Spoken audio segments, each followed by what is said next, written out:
So we looked at the assets and threats, and now comes the missing link, which is vulnerabilities. And threat on its own cannot do any damage. It needs a weakness to exploit, which is your vulnerability. Think of it, think of it like this. The threat is a thief. The vulnerability is an open window.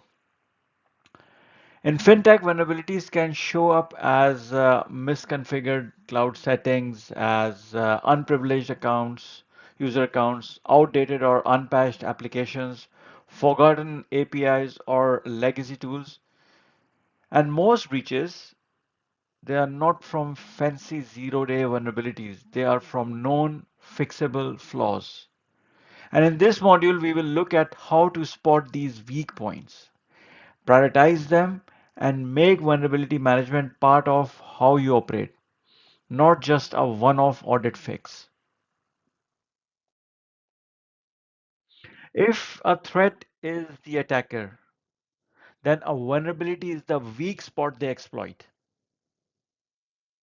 Vulnerabilities comes in many shapes and forms, such as technical, like an unpatched application, or exposed cloud storage. Then there is process related. For example, when a same person approves and pay for the invoice. Then a human vulnerability like sharing GitHub access without any multi-factor authentication.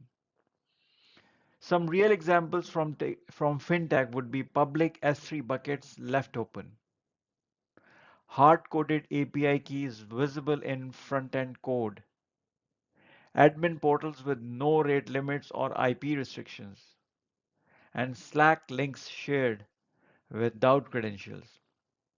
One bank, one global bank accidentally exposed real customer data in a test system.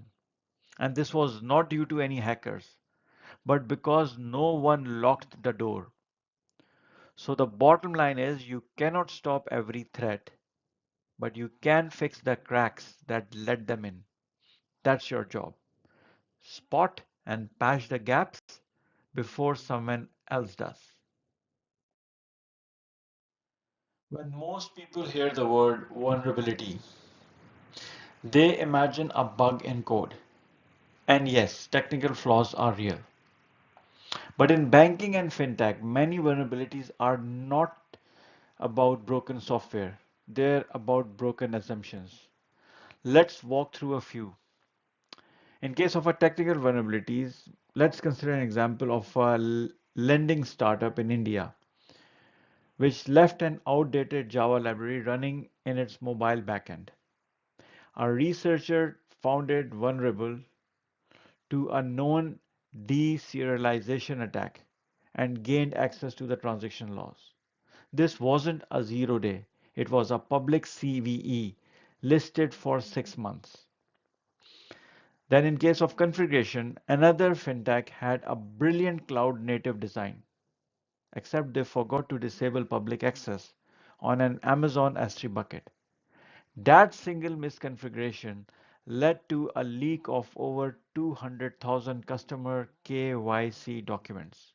No breach, just bad setup. And then, in terms of processes, in one global bank, a junior analyst had authority to release six-figure payments due to a flaw in internal workflow design. No maker checker control. This wasn't a hacker's dream, it was a business process vulnerability. And then, in case of a human vulnerability, a common one is phishing. In year 2022, an African neobank's help desk staff were targeted with a fake internal training email. One employee clicked, the attacker gained access to customer support tools and impersonated users to reroute the funds. And then, lastly, in case of third party, a lot of fintechs relies on SDKs and integrations. But when you inherit code, you also inherit risk. One startup was shocked to learn that their biometric SDK was still using deprecated TLS 1.0 for authentication, which was flagged during a routine pen test. So vulnerabilities aren't always loud. They don't wave red flags, but they sit quietly until someone comes knocking. So let's be honest, no team can fix everything at once. So the smart approach is risk-based prioritization. And here is how leading fintech and financial services do it. Start with discovery, scanners and penetration testing and bug bounties.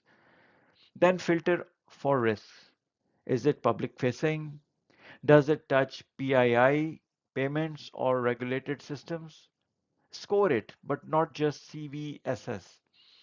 Also, business impact should be added. That is, a medium issue in your investor's dashboard may be riskier than a critical in the cold storage. For example, one EU neobank found 14 misconfigured IAM roles. Only 3 touched KYC systems. Those got patched the same day. The rest logged and scheduled. The takeaway? Focus on what protects revenue, trust, and compliance. Fix those first. Let the rest wait.